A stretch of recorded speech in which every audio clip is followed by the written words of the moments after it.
10 de la mañana, 13 minutos. Continúan ustedes sintonizando Radio Atalaya y su programa de opinión política Punto de Vista.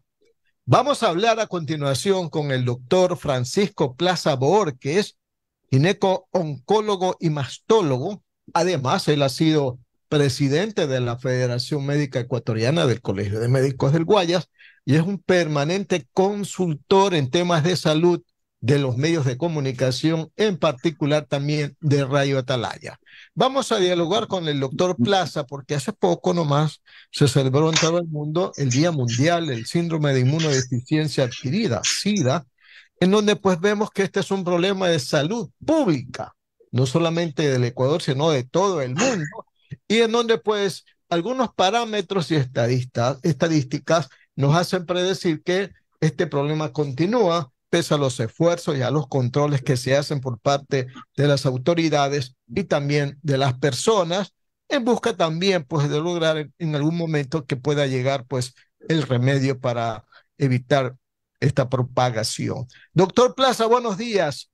Le saludo al periodista Alcides Montilla. Estoy con mi compañero Julio Ayala Serra para preguntarle de entrada a esta entrevista su visión de lo que pasa en este momento en el Ecuador respecto a este problema de salud pública, el síndrome de inmunodeficiencia adquirida. Buenos días, doctor. Buenos días, licenciado Alcides Montilla. Un abrazo también para el licenciado Julio Ayala Serra y para la audiencia de Atalaya. Para mí, como siempre, un gran honor estar con ustedes. Mire, este año la Organización Mundial de la Salud generó un lema, ¿cuál es? Que lideren las comunidades. Mire, para empezar, esta pandemia que empezó en el año de 1981 ha cobrado 52 millones de vidas aproximadamente hasta la fecha y anualmente fallecen más de 600.000 personas en el mundo. En Ecuador están censados 58.000 personas o pacientes seropositivos y la situación no ha mejorado en nuestro país en los últimos años, a pesar de los esfuerzos, entre comillas, que hacen las autoridades de salud. Y este fracaso, si así pudiésemos llamarlo, se debe a múltiples razones. En primer lugar, no hay educación para la salud. En segundo lugar, una campaña de detección precoz y rastreo tampoco existe. No se olvide que enfermedad que no se busca, no se encuentra. Existe poco control y vigilancia por parte de las autoridades, de los grupos sensibles. También tiene que ver mucho la inmigración exagerada y sin ningún control que se ha dado en los últimos años y el incremento de la drogadicción, el poco control que hay sobre las trabajadoras sexuales. Solamente el 50% de estas señoras están controladas, el otro 50% no. Se usa muy poco el condón y estos son los principales factores por los cuales aquí este problema del VIH sigue siendo un problema de salud pública. Mire que un buen centro para el control para enfermedades de transmisión sexual era el que existía en Avenida Olmedo y Chile, y este en el gobierno del presidente Correa fue eliminado junto con otros centros que ayudaban mucho en la parte epidemiológica y control de las enfermedades de transmisión sexual, estimado el licenciado Alcides. Doctor, las Naciones Unidas, ¿verdad? También tiene un programa conjunto sobre esto del VIH-Sida y que apunta preferentemente a erradicar esta pandemia para el 2030, sobre la base de la estrategia que las Naciones Unidas han denominado 95-95-95, es decir, el 95% de las personas con VIH deben estar diagnosticadas. De ellas, el 95% debe acceder a un tratamiento y el 95% de este grupo debe tener una carga viral indetectable. ¿Se cumple esto en el Ecuador también o no? No, ni de lejos, pues. Estas son metas ambiciosas y un poco líricas que pone la Organización Mundial de la Salud seguramente para justificar la presencia de los funcionarios que elaboran en estas instituciones a nivel mundial. Igual está sucediendo con el cáncer de cuello uterino, que han puesto o ponen sobre el tapete la estrategia 90-70-90, es decir, las medidas ideales de una mujer en concurso de belleza, supuestamente para erradicar el cáncer de cervix a nivel mundial, el cáncer de cuello uterino. Es decir, son metas más o menos parecidas. Con todos los problemas que ya le enumeré anteriormente, va a ser muy difícil lograr estos objetivos. Lo que yo creo que se está un poco mal interpretando el concepto de la Organización Mundial de la Salud. El VIH no va a desaparecer. Lo que se plantean ellos es que ya no sea un problema de salud pública para el año 2030 el problema de la enfermedad del VIH a nivel mundial. Ese es el objetivo básico, dejar de que sea un problema de salud pública como lo es hasta este momento el VIH. Y pone de ejemplo una serie de países del África, creo que son como 5 o 6 países que están supuestamente encasillados en lograr estos objetivos. Y ponen como ejemplo a África porque hasta este momento es el continente, junto con Latinoamérica y el sudeste de Asia y ciertos países de Oceanía, los más afectados por el VIH-Sida. Sin embargo, aquí en el país, por las razones antes mencionadas, va a ser muy difícil que se logre este objetivo, licenciado Alcides. 10 de la mañana, 20 minutos, Radio Atalaya y su programa de opinión política Punto de Vista. Estamos dialogando con el doctor Francisco Plaza Borges. Más preguntas de mi compañero Julio Osvaldo Ayala Serra. Adelante, Julio. Gracias, Alcides. Doctor Plaza, un honor para mí y un gusto saludarlo. Dígame una cosa, doctor. ¿A qué se debe que en el Ecuador se haya prácticamente abandonado por parte, fundamentalmente en la prevención, en la curación misma, el tema del SIDA? ¿A qué se debe? Porque yo veo, por ejemplo, que el costo que tiene para el Estado ecuatoriano atender a una persona con este virus es un costo terrible, es un costo bien alto. ¿No sería mejor gastar dinero en la prevención antes que en la curación, doctor? Por cierto que sí, licenciado Julio Ayala, y en prevención se trabaja muy poco. Imagínense que lo primero que debería hacerse es alentar a la población para que se testee, porque en la actualidad tenemos más o menos 58.000 pacientes seropositivos y estos pacientes conocen de su estado.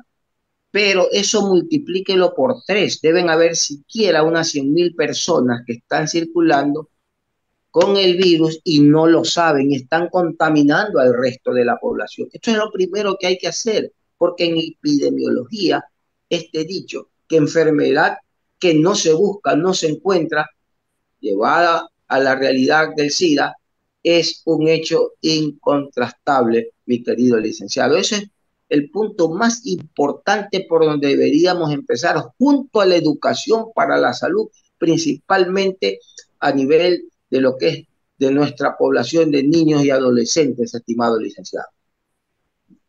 Doctor, infórmenos a los neófitos en esta materia. ¿Hasta qué punto una persona que tiene el virus dentro, pero que no tiene los síntomas, puede contagiar a otro? Mire, hay un periodo de ventana que puede durar entre 5 a 10 años, en el cual está infectado o infectada la persona y no da síntomas. Y ahí está contaminando al resto de la población.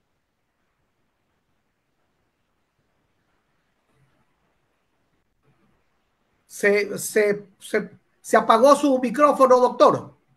Se apagó su micrófono, doctor. Se apagó su Doctor micrófono. Plaza. Ahí ya, ahí sí, ahí sí. Ahí, como le Continúe, doctor. indicaba, existe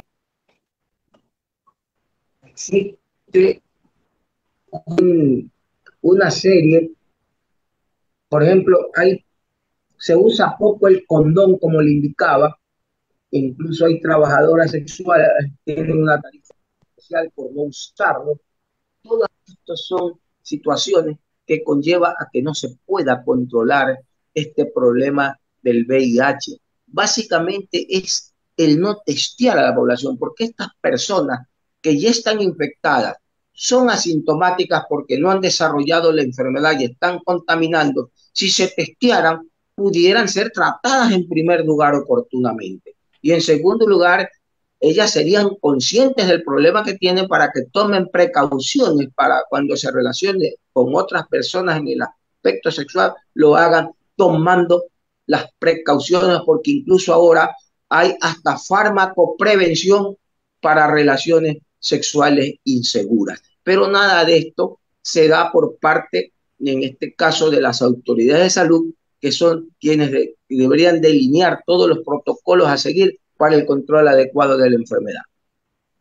Doctor, hace algunos años, cuando yo todavía ejercía la docencia, APROFE ayudaba en este tema de la información, de la educación sexual. No sé si lo siga haciendo. Yo ya dejé de ser profesor hace algunos años y no sé. Pero en esa época nos mandaban durante una semana médicos, motivadores, informadores, nos mostraban los métodos anticonceptivos, nos mostraban los métodos de prevención de riesgos de enfermedades de transmisión sexual y todo. Pero esta debe ser una tarea del Estado. Si el Estado es el que tiene que ver con la salud, nos está pasando lo mismo que con la drogadicción. Es decir, tenemos la competencia, pero no somos competentes. Por cierto, licenciado Julio Ayala, esto debería ser un trabajo conjunto de los ministerios de salud y de educación, pero todo esto ha sido abandonado, eso es tierra de nadie. Estamos prácticamente en estado de indefección en lo que respecta a prevención, porque en la prevención el concepto que más ayuda es el de educación para la salud. Ese es el concepto más valioso. Si no educamos a la población, ¿cómo podemos prevenir? Imposible, licenciado Julio. Eso que se daba en su época, en nuestra época, porque nosotros íbamos con brigadas a escuelas, a colegios. Yo recuerdo haber asistido a los colegios Nacional Vicente Rocafuerte, a la Guerra Bac, al de Señoritas Guayaquil, de una manera rutinaria, a dar charlas y conferencias sobre enfermedades prevalentes, enfermedades infectocontagiosas, enfermedades de transmisión sexual, prevención del embarazo en adolescentes, drogas, lucha antitabáquica, etcétera. Había un trabajo permanente por parte de las autoridades, especialmente de educación, para que se instruya, en este caso, a los educandos. Eso actualmente no existe y es una falencia terrible que, como usted bien dice, al Estado le cuesta mucho dinero, porque en el caso del VIH están esperando que empiece a dar síntomas el paciente para recién testearlo. Eso ya no es de un chiste, licenciado, eso debería dar vergüenza a estas autoridades, porque en realidad demuestra fehacientemente la situación nugatoria de lo que significa un ejercicio correcto de sus funciones que no las cumplen a cabalidad. Podemos decir entonces que en lugar de mejorar vamos empeorando. Alcides, por favor. Sí, doctor Plaza, otro tema que está en este momento en la mesa de debates en el país es el relacionado con la eutanasia, a propósito de una solicitud que ha hecho una paciente, Paola Roldán, de una reforma al COIP, de un artículo de ese mencionado cuerpo legal, para que se permita la eutanasia. Pero yo lo he leído, doctor, y usted hace otro tipo de propuestas, distanasia o ortotanasia. ¿Nos podría explicar, doctor? Bien, licenciado Alcides, lo que se nos está permitido a los médicos, no solamente ecuatorianos, sino a los médicos que al incorporarnos como tal, nos juramentamos con la Declaración de Ginebra, es la ortotanasia. El término ortotanasia se origina del prefijo orto, que quiere decir cierto, y tanatos, muertes. Es o significa muerte apropiada en el tiempo cierto. Consiste en la no utilización de procedimientos innecesarios e inhumanos con el fin de superar el proceso natural de una enfermedad que lleva a la muerte y que implicaría un sufrimiento para el paciente. Le voy a dar un ejemplo para que se me comprenda. ¿Qué es eutanasia? ¿Hasta dónde llega? Muerte. ¿Qué es ortotanasia? ¿Qué es lo adecuado?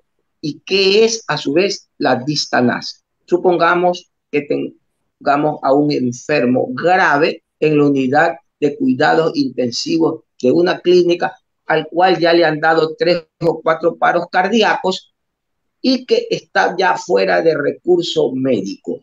Entonces se reúne el equipo que trata al paciente y convoca a la familia. Le dice, mire, con el paciente ya no hay esperanza, pero le estamos dando una vida artificial con estos aparatajes del cual usted ve rodeado al paciente, con el respirador y con una medicación que a veces resulta cara y onerosa. Entonces, ustedes decidan si continuamos así, en un caso que ya no alienta esperanzas, o lo desconectamos. Entonces, la familia se reúne y toma la dolorosa decisión y decide desconectar al paciente. Ejecute el equipo médico la orden y hasta ahí llega la ortotanasia, que es lo que nos está permitido.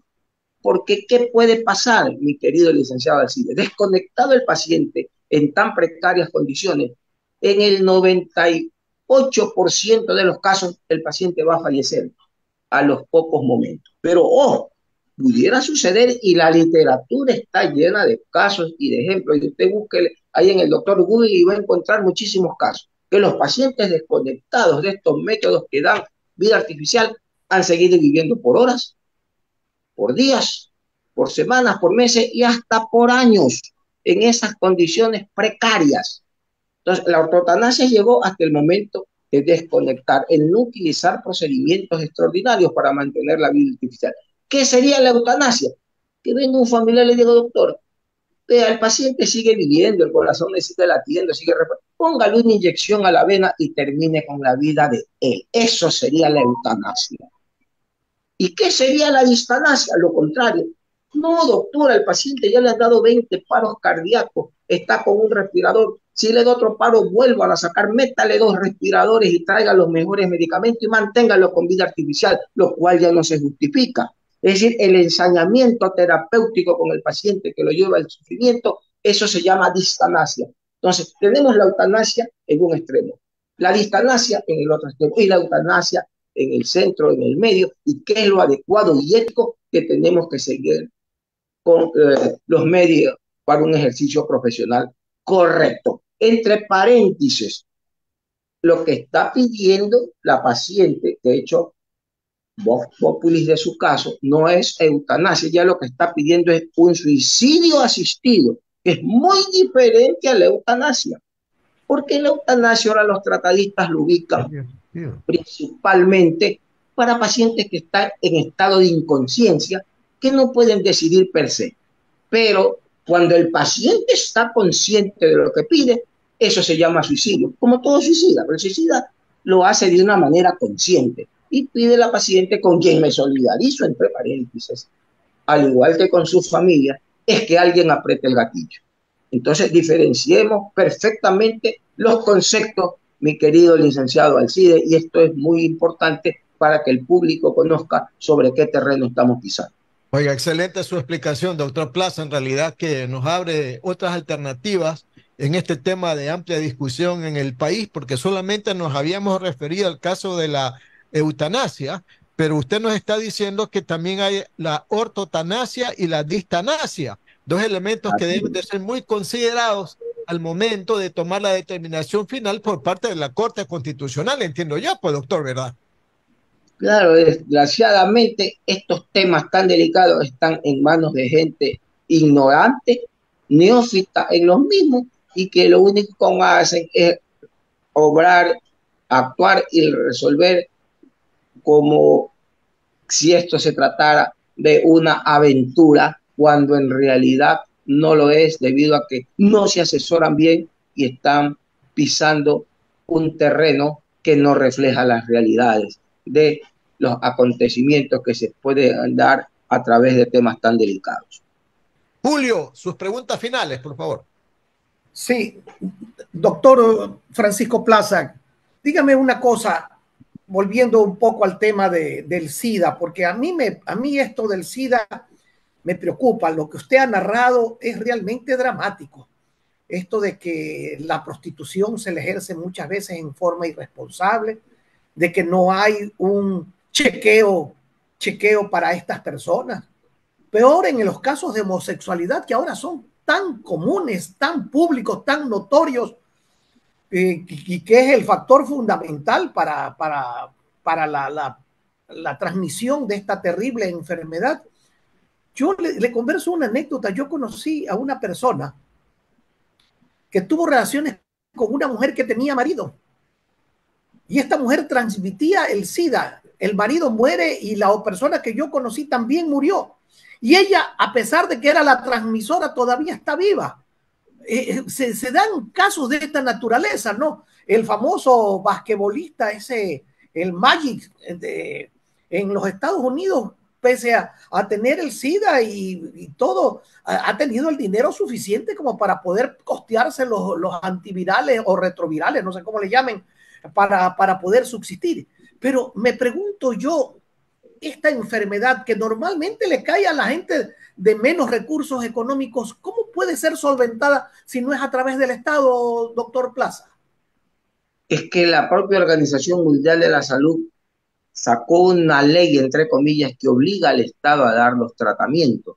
Y en la actualidad, la enfermedad no es que ha sido vencida, pero sí controlada de una manera óptima, a través de retrovirales de última generación, como la disoprixona, el tenofovir, la lamivudina, la entricitabina, entre otros. Esto permite cronificar la enfermedad, es decir, ¿Y qué evitar que costos tienen, progrese y el doctor? paciente vive con tranquilidad sin ningún problema. Esto tiene que ser costeado por el Estado. No se olvide que a veces aquí se retrasa la adquisición de estos medicamentos y hemos visto pues, a los enfermos o a las personas haciendo colas, plantones con pancartas para exigirle que se les dé la medicación. Entonces, Doctor, ¿y estos medicamentos son caros o son baratos? Hay medicamentos que son caros. Los medicamentos de marcas que son los de mejor efectividad son caros. Por ejemplo, le menciono, hay un producto que se llama Truvada, que es para la farmacoprevención cuando uno va a tener relaciones sexuales peligrosas. La Truvada está básicamente compuesta por la entricitabina 200 miligramos y el fumarato de tenofovir 300 miligramos. Esta pastilla se la toma un día o unas horas antes de la relación y después hay que tomarla por 1 o 2 días después de la relación. Y si un paciente va a estar manteniendo relaciones seguidas durante un mes, se aconseja que la tome todos los días durante el mes. Pero ojo, el Truvada, una caja de 30 tabletas vale $1,800. O sea, son medicamentos caros, pero los genéricos, que sí los hay buenos, puede costar unos $60 el tratamiento en el mes. Y estos genéricos, ojalá sean de buena calidad, lógicamente más baratos, son los que le dan o le da el gobierno como antirretrovirales a los pacientes que están positivos y que se están tratando de este problema. Entonces, mire, con respecto a esta meta 95, 95, 95, va a ser muy difícil de lograr. ¿Sabe por qué? Porque la única manera sería, para librarnos de este problema, es que se invente una vacuna. Y eso es muy difícil, es tremendamente difícil, porque este virus cambia permanentemente, muta de una manera exagerada. Y esto ha hecho que todo intento por hallar la vacuna fracase. Se han hecho 5 ensayos clínicos a nivel mundial. El que más progresó fue un ensayo que se hizo en Tailandia que avanzó hasta la fase 3 y ahí se quedó. Cada ensayo ha costado cerca de 100 millones de dólares. Incluso se ha descubierto una vacuna contra el virus de inmunodeficiencia del simio, el SIN. Y ahorita se está trabajando sobre esa vacuna porque podría ser la vacuna del futuro para ahí sí lograr el control definitivo de la enfermedad. Pero hasta tanto, pues, tendremos que seguir dependiendo de los antirretrovirales de estos programas preventivos, básicamente basados en educación para la salud y más que nada en el testeo de prácticamente, por exagerar, toda la población o la población de mayor riesgo para el control de esta enfermedad que sigue cobrando vidas en el Ecuador y el mundo, mi querido licenciado Julio Ayala. Gracias, doctor Francisco Plaza. Un gusto para mí haber podido dialogar con usted. Alcides, por favor, en el finalísimo. Sí, solamente para agradecer al doctor Francisco Plaza Borges, gineco, oncólogo y mastólogo, por haber estado con nosotros. Doctor, como siempre, sus narrativas y sus opiniones muy válidas para todos los oyentes de Atalaya. Le agradecemos mucho y siempre contaremos con sus muy valiosas opiniones, doctor Plaza. Bueno, no tanto como las de ustedes, pero para mí, como vuelvo y repito, siempre un gran honor estar a través de tan prestigiosas ondas y con tan distinguidos contertulios. Un abrazo para todos. Muy bien, 10 de la mañana, 39 minutos. Terminamos el programa Punto de Vista a través de Radio Atalaya.